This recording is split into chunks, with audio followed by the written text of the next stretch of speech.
Hey everyone, Chris here, and welcome to my channel, and welcome to this week's reading vlog. We are officially in week 2 of November, and Sufferathon has just decided to throw me a curveball. So I am like less than 100 pages away from Tell Me How It Ends, a book I'm kind of meh about, but I was reading for works towards a goal. And so I decided to roll again because I was going to be going to bed, and I was like, well, I could very easily finish this, so let's see what I need to read next. And I got a book that reminds you of a hotel. I'm not somebody who goes to a hotel, so the first things that popped in my head when I think of a hotel are vacations, germs, and a place I would never go. So I was like, great. So as I'm trying to brainstorm this, I'm going through my books, and I found that I have a book called Murder at the Mayfair Hotel. I'm going to assume the big building on the cover is a hotel, so this is a book that obviously reminds me of a hotel. I don't know anything about it. It's an ebook I've had for a couple years now, and I guess we're going to give it a read in November, even though it wasn't on my TBR, which is not what I needed to do. And then one of our lovely receptionists gave us an extra prompt, and that was that we had to read a book with transportation on the cover or transportation word in the title. So I'm going to read Epic Adventures because there's a train on this cover, and I was planning on reading it anyways, and I'm just really excited because it is written by the same, well, one of the authors anyways, of the Adventures on Train series, which I really, really loved, and I love trains in general. And so I think this will be a really quick, easy read that will allow me to fulfill the prompt that the receptionist gave us, get a book that was planned for November off of my TBR, and to read about something that I think I'm going to enjoy. So that is exciting. And then I have the 2 books that I'm in the midst of that I was reading in October, which are Murder I'll Not Be and X Marks the Spot. And then I also started this Princess Kills Monsters. So we'll see how all of this goes. I'm going to have lots of options. Hopefully I will be checking back in with you in a few days to tell you that 1, I posted a vlog because I'm rapidly running out of phone room on my phone again. And 2, letting you know that I read a bunch of this and where I'm going. So we'll see how it goes, and I will see you in a few days to give you an update.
Quite a week, which means I have not checked in at all.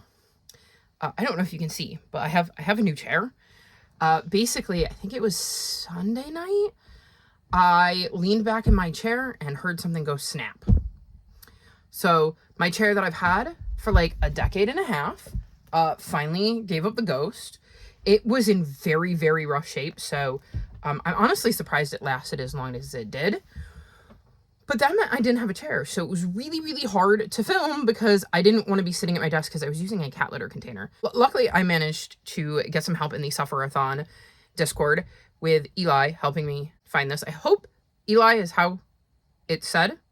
I've only ever seen it written, but they were great. They helped me find this. So that was fantastic. And it was delivered the next day. And then it was a whole process. It wouldn't go through the doorway with the arms on. So then we had to take the arms back off to get it through my doorway and then put the arms back on. But we had run out of time. So then we had to do that on Thursday. It's been a very long week. And then Monday. So yeah, it was Sunday night into Monday morning, I believe, when, or was it Monday? I can't even keep things. No. Yes? Yeah, it was Sunday going into Monday. And then just as I was about to go to sleep on Monday, the power went out. So on Monday, I'm trying to figure out this whole chair thing while exhausted because I did not get a good night's sleep because we had no power.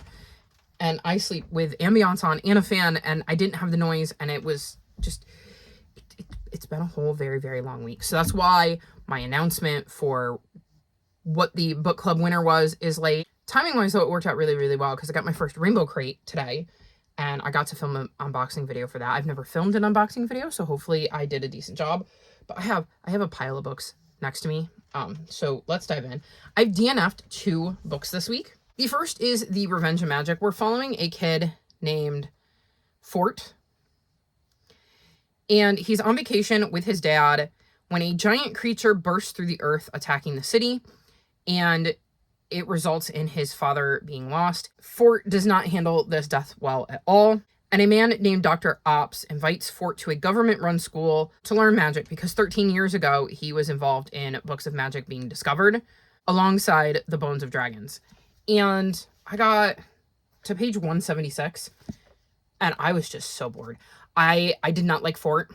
His character really irked me. I was not having a fun time with him. I didn't really care about these creatures or the magic. This was just a book that was not working for me, so I decided that given the amount of books I have on my TBR, why continue to read a book that just isn't clicking with me when I have so many other books I could be reading? And at max, this is probably only getting 3 stars, if that. So I decided to DNF this, so let's take the bookmark out so I don't lose it. And then the second book I DNF'd is Summer in July. I got to page 104. So this book follows a young girl named Juliet, and her mom is doing a month-long stint at a hospital in California, so she's spending her summer there. Her dad is in Europe with his girlfriend, and she's not allowed to talk to her best friend Fern because Fern took the blame for Juliet's goth girl clothes and not real fears like sharks, tsunamis, and the number 3. And not real is in quotes. And she ends up meeting this girl in California named Summer, who Juliet immediately thinks is really, really cool and really likes her. And Juliet is kind of in awe of how brave and unafraid she is. And they start to spend time together, and it kind of brings Juliet out of her shell, and she starts confronting some of her fears. So my issue with this is there is, I don't know, just something felt off. I wasn't liking how easy it seemed for Juliet to overcome some of these fears. Like, she meets this girl and suddenly she's doing things she couldn't do before.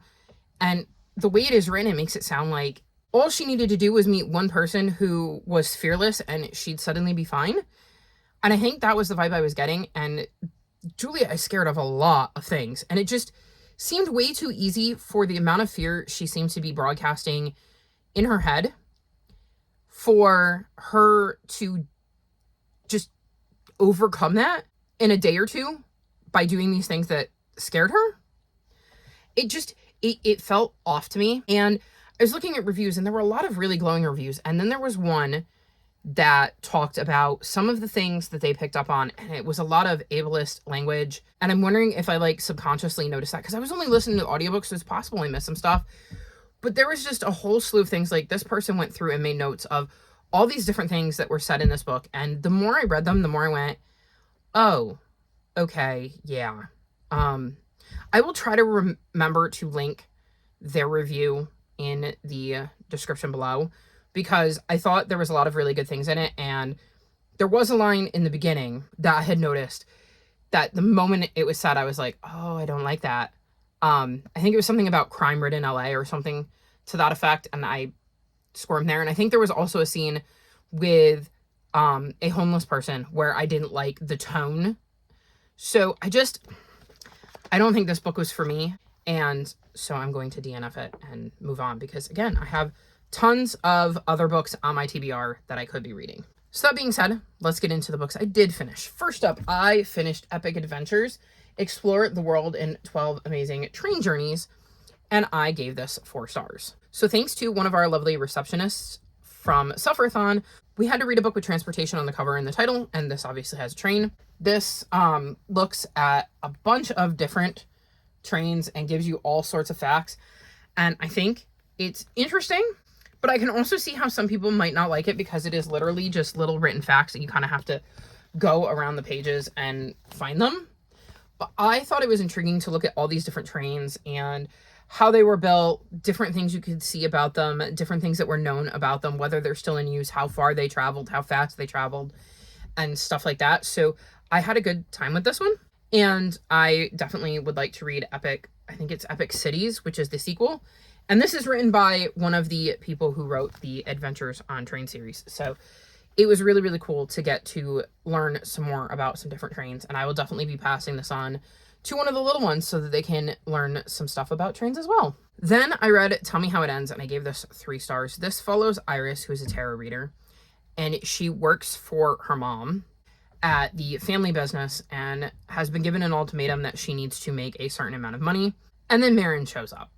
Marin is somebody that Iris has never met before, and they are extremely charming and convince Iris that they need her help. Marin needs to rescue a friend. The friend also has some future telling abilities, kind of like Iris does with the tarot cards. And Iris decides to take a chance on it and sets off with Marin to help Marin rescue their friend. I found this slow at times. I really struggled to connect to the characters. I kept hoping that once we got going, the pace would pick up, and it didn't ever really do that. There were definitely things that I found intriguing, like how Iris was using the tarot cards to help her and Marin figure out what they needed to do next. I liked learning a little bit more about the world and how it had come to be the way it was, where Iris was where she was and Marin needed this help. I just didn't connect enough with the characters to really stay invested with such a slow pace, and I think that's what really didn't jive for me. Like, I think if I had connected with the characters more, I wouldn't have mattered that it was slower paced, and if it had been faster paced, it might not have mattered that I didn't connect with the characters as much. So this is not a series I'm going to continue, even though there were definitely parts of the story that I found interesting. I'm just not invested enough to continue on with the series. Then I read Murder at the Mayfair Hotel, and I gave this one 4.5 stars. So I was reading this for Reminds You of Hotel. It was not on my TBR, but I really didn't have anything else that fit this prompt. And I'm glad I ended up picking it up, obviously, because I gave it 4.5 stars. So this is set in London in 1899, and we're following Cleo, whose grandmother has just died, and her parents were long dead, as were her grandfather. And she's going to stay with her aunt and uncle, who have been estranged from the family, but they own the Mayfair Hotel. And before she can even really settle in, it is Christmas Eve and a guest gets poisoned and dies. And Cleo, wanting to show that she can help and contribute to her new family, kind of starts looking into it, especially when she realizes that she's not sure that anybody can be trusted, including Scotland Yard. So we see her start to investigate what happened and how one of the guests ended up dead. I did not want to put this down. I was really into Cleo. I loved her character. I love how she developed relationships with different people who were connected to the main plot. I did not see how a lot of the things that went down in this book went down, which was fantastic. I love when mysteries can kind of keep me guessing and keep me on my toes. I had a really, really fantastic time with this, trying to piece all of that together and then not actually being able to get there in the end, but it making sense. Just perfect. I love when mysteries can do that. I am absolutely stoked to continue this series, and if December wasn't such a wonky month because I'm trying to do the Reindeer Readathon and the Queerlit Readathon, which is only a week-long round this time, I would attempt to put it on my TBR, but I just don't think it makes sense to try to cram another book in there when I need to be strategic about what I'm choosing to read. So definitely expect to see this one in the new year because I cannot wait to dive back into the series. Then I read The Big Reveal, an illustrated manifesto of drag, and I gave this 4.25 stars. So this looks at Sasha Velour's life, and During the book, she also gives a lot of history on drag and different drag performers throughout the years, which I thought was really interesting. And I thought she did a very good job of tying it in to the story she was telling about herself. And it all felt very natural when she would bring up the history of drag and different drag queens. So I had a really good time with that. I had never heard of Sasha Velour before this, so it was just interesting to get to know a new person and to learn more about drag. I think it is absolutely fascinating. And given the way that drag queens are being attacked, it is always nice to be able to lend support to them and highlight another name and check their books out, because I'm sure that this book is coming under attack in certain locations. So I thought this was super interesting, and it helped me fulfill one of my prompts on Bugsy's Journey Through Time, because I believe it is Marsha P. Johnson's nonfiction prompt to read a book about drag. So that was nice. And it helped for Sufferathon, because we needed to read a book with a person on the cover, and that certainly looks like a person to me. Then I had to read a book with fruit on the cover for Sufferathon, and I didn't have any, so I went and scrounged and found the Bakery Dragon and the Fairy Cake, because we have peaches and strawberries and what looks to be berries over here, so plenty of fruit. This is the sequel to the Bakery Dragon, and in this one, our dragon friend has been tasked with making a birthday cake, but has no idea what cake is. So we get to see him try to puzzle that one out. I give this 5 stars. This is such an amazing series. I really love the way the stories come together and the whimsical nature of them and the soft, joyous vibes. I also think the art, like even just the end page art, is absolutely stunning. It is such a beautifully illustrated book.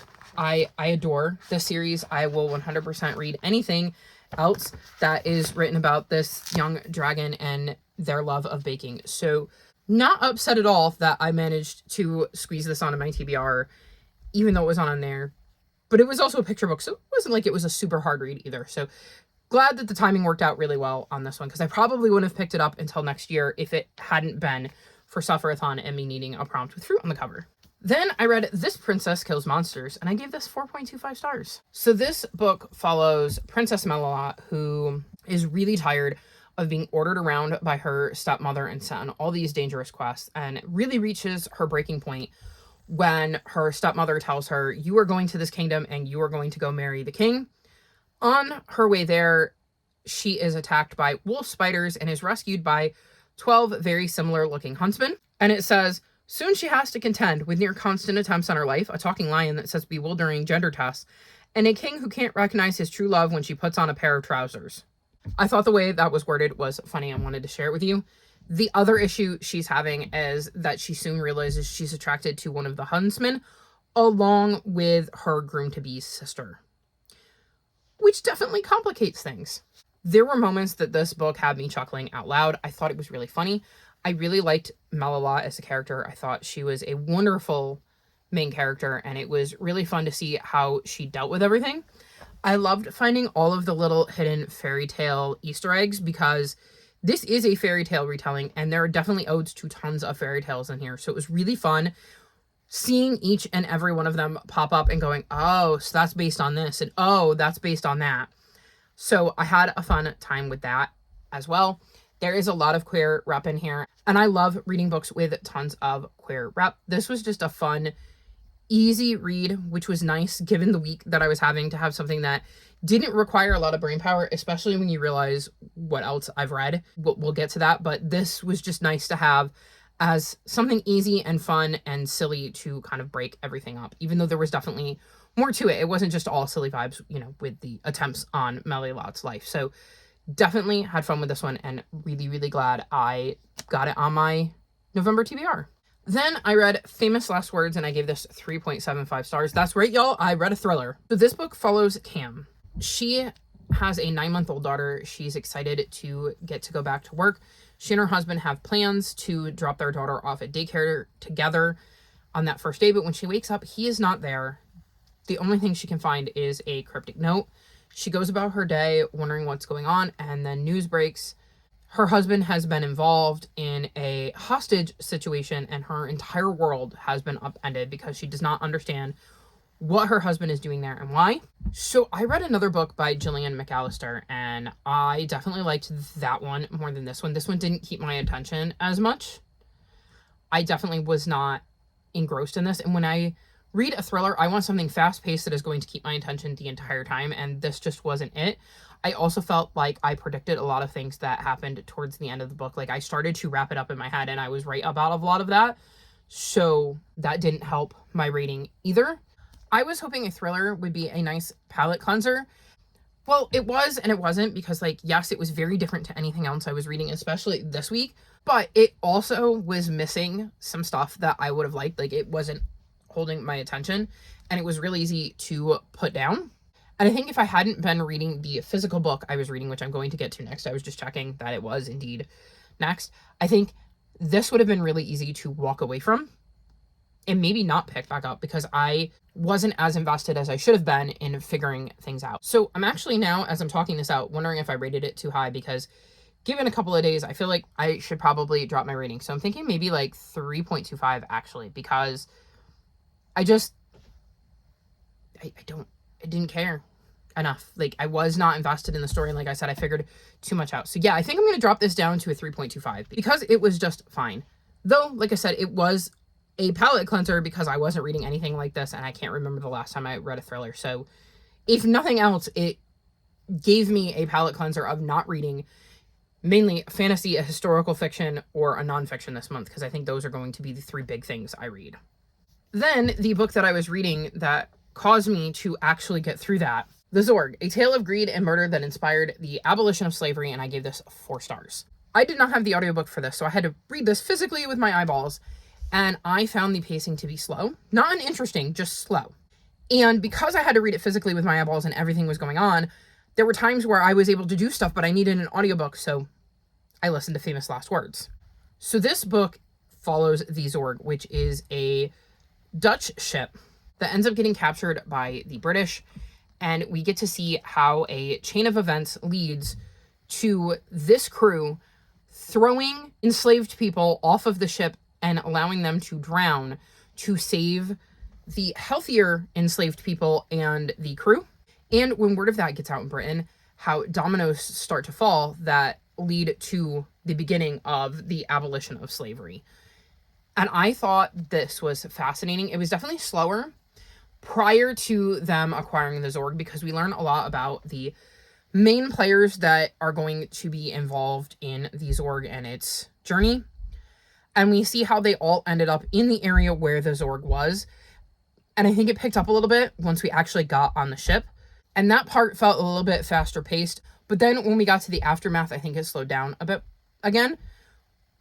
But not necessarily in a bad way. There was just a lot to take in, and the pace kind of had to slow down because of the way things happened. Like, I don't know how you speed the pace up for that without glossing over some details.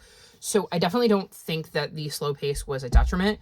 It just caused me to really slow down and think about what I was reading. And it definitely meant that I had to put it down at times because I needed a break. I needed something that was a little bit faster paced and quicker, especially considering with everything going on, I felt very overstimulated and overwhelmed. And there were times when I needed something that was going to distract my brain. And while this was interesting, it wasn't distracting my brain in the right sort of way. I needed something that was easier to digest. Again, hence Famous Last Words and This Princess Kills Monsters. So I enjoyed this book. I enjoyed learning about how the Zorg started that domino effect. I think that was absolutely fascinating. And I'm glad that this book is out there now and that we can learn more about the history of that, because it is really, really interesting how this one ship and what happened on this ship really did start a domino effect. So would recommend this. Just keep in mind it is a bit slow paced and you may want to read it in tinier chunks. Then I read The Sea Keeper and I gave this 3.75 stars. I should mention I was reading Zorg for Frederick Douglass because we needed to read a nonfiction book about abolition or slavery, and I'm reading this for Sitting Bull because we needed to read a historical fiction with an Indigenous main character, and that definitely applies to this. So this book follows Rosalie, though there are a few other POVs that are related to Rosalie, but I think I'll let you discover them as you go. So there are 2 timelines with Rosalie. We have Rosalie in, let's see, is it 2002. And then Rosalie in 1979. And we're essentially getting to learn about her life in 2002 and her life in 1979 and the choices that she made in 1979 that led her to being the person she was in 2002. And that is literally the main story, is we're just following Rosalie through her life in these two timelines and examining the choices she made and how it ties into her greater family legacy. And if you are looking for a plot-based book with a lot of plot, this book is not for you. It is very character-driven. You need to care about Rosalie to care about the story, and I did. I cared enough to keep going. I wanted to know what happened to her in 1979. I wanted to know what happened to her in 2002 that caused her to be in the location that she was now and how things ended up. And I wanted to know how all of this was going to tie into the two other POVs we were getting. And I was pretty satisfied with that. It's just, there's not a lot of plot. You're just kind of following this one character. So I wasn't attached enough to Rosalie to give it higher than a 3.75, but I did enjoy my journey with it. And I think timing also played a part in this because I was reading it during/after the Zorg. So it might have been a book I would have enjoyed more if I hadn't also been reading it with a slower paced nonfiction kind of in the vicinity. So that could also be part of why it got a 3.75 star, is that I wanted something a little bit faster paced and this wasn't it, though that's not necessarily a bad thing because I think this story works really well with the way it is told. So had a good time with this one, but it wasn't my favorite. So if you feel like things look a little bit different or the camera angle has changed, that's because my phone is full. My memory on my other phone is full, so I just switched phones. I had wanted to get vlogs edited, and it didn't happen this week because chaos. So I only got it edited today, so the most recent vlog I'm on should be going out tomorrow, which will clear up room on my phone. But we're going to film on this one for the rest of this vlog. And the start of next week's. Isn't that going to be interesting? Anywho, after I finished The Seed Keeper, I ran into a day where I really needed to read because I hadn't read enough. So I picked up something that I knew would be a little bit faster and help with my page count, so that I could try to get that number down of how many pages I need to read each day. And I picked up You and Me on Repeat, and I gave this 3.5 stars. This follows Chris, and he has been stuck in a time loop, living his graduation day over and over and over again. And then during one of his loops, he realizes that former friend Alicia is also trapped in this time loop.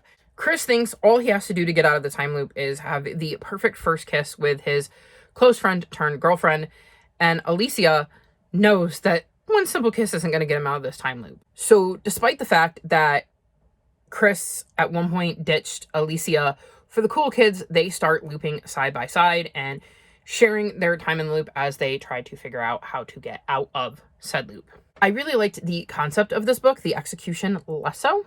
I did not enjoy Chris and Alicia enough to really get into this book. I've had a lot of that lately where I just don't seem to connect to the characters.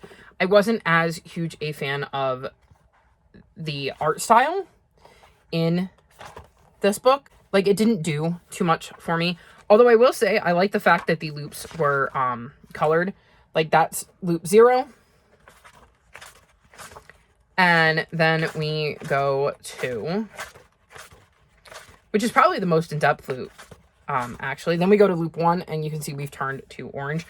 And the next loop is purple. So I did like how the accent color was changing in each loop because it made it very distinct that you were looking at a different loop.